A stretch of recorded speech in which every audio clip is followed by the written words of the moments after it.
ওই যে রহস্য কি কিসের রহস্য?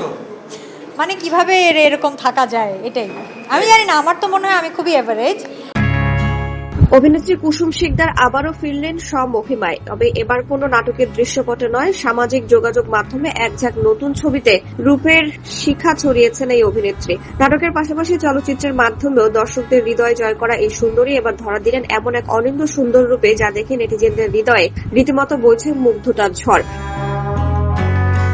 নিজের সোশ্যাল হ্যান্ডেলে ফেসবুকে কুসুমের শেয়ার করা ছবিতে দেখা যায় লাল শাড়ি এবং সবুজ ব্লাউজ পরে গলায় সুন্দর মুক্তার হার এবং হাতের চটকদার ব্রেসলেটে ধরা দিয়েছেন তিনি। কুসুম শিকদারের নতুন লুকটি দেখে ভক্তরা রীতিমতো মুগ্ধ।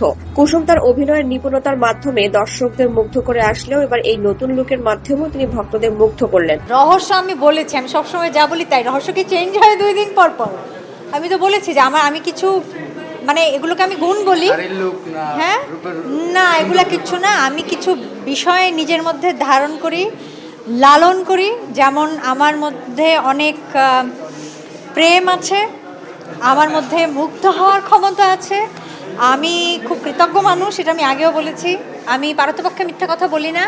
2014 সালে খালিদ মাহমুদ মিঠু পরিচালিত বাংলাদেশ জাতীয় চলচ্চিত্র পুরস্কার বিজয়ী গহীনের শব্দ চলচ্চিত্রের অভিনয়ের মধ্য দিয়ে কুসুমের বড় পর্দায় আগমন ঘটে। বড় পর্দার পাশাপাশি নাটকে অভিনয় করতে দেখা যায় এই সুন্দরীকে।